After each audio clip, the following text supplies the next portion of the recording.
Sri Lanka's veteran political leader Ranil Wickremesinghe has been appointed the next Prime Minister of the crisis-hit island nation by President Gotabaya Rajapaksa.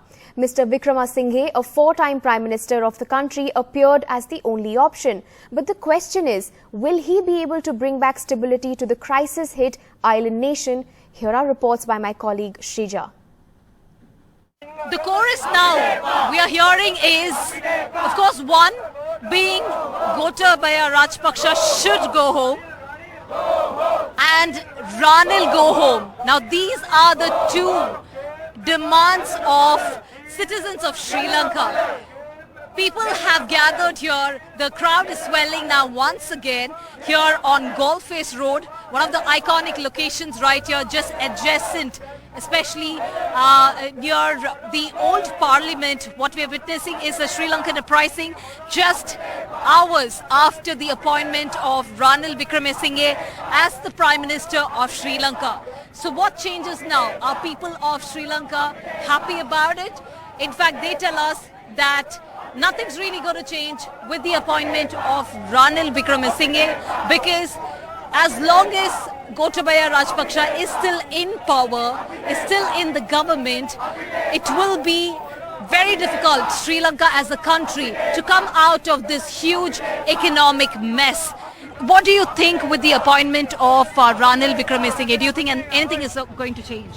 One thing is that he doesn't have the public's mandate to be the Prime Minister. He was rejected during the previous general elections. Secondly, he was directly involved with the bond scam, which actually led to a huge drain of foreign exchange from the bonds market, which the Sri Lanka was actually refinancing through rupees, and they were not paying dollars for that. I think with this situation, because you guys know we don't have fuel, current, we are in such a disaster.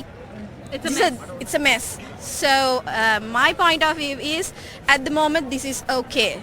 So because we know that Ranil has experience, he's an experienced politician. The bone of contention just remains the same, whether it is the appointment of Ranil as a Prime Minister or not. They say that as long as even Ranil remains as a Prime Minister, they still do not want a government under Gotabaya Rajapaksa. In Colombo, with camera person Govind Murthy Shrija for NDTV.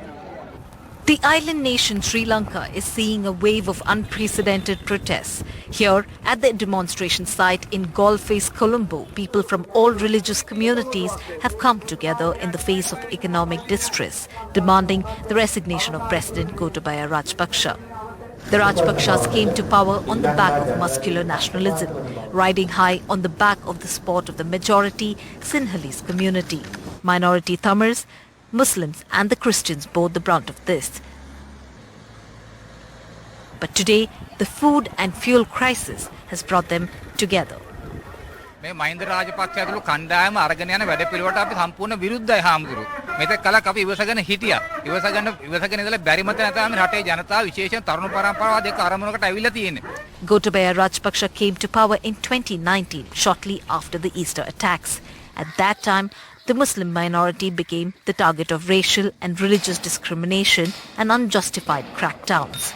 There were hate campaigns speared on by the government under Rajapaksa's watch. Perhaps the Rajapakshas never expected to see Muslims, Hindus, Christians and Sinhalese Buddhists stand united on the streets calling for them to go home. The disaffection with the Rajapaksa style of politics and the Rajapaksa style of governing is saying, well, maybe they manipulated us and maybe they roused this. And why should we be split? Why should we be divided? With this type of hardship that everybody has been subjected to by the deliberate and inefficient governance by the ruling cabal, as we call it, the Rajapaksas. So there is this widespread cry for their ouster. Gotabaya Rajapaksa came to power in the year 2019 with a sweeping victory, and this was all possible because of the maximum vote share coming in from the Sinhala community. In fact, the political passions had divided these communities, but today, just for one reason, which is the economic crisis, we're seeing everyone coming onto the streets. It's not about the people, but we're talking about the religious heads, be it the Sinhala Buddhists or Christians or Muslims or Hindus. They have all come here out to the streets just for one reason, in fact demanding the resignation of Gotabaya Rajapaksa. In fact, making it amply clear that this is a fall from grace for all the Rajapaksas. In Colombo, with camera person Govind Murthy, Shrija for NDTV.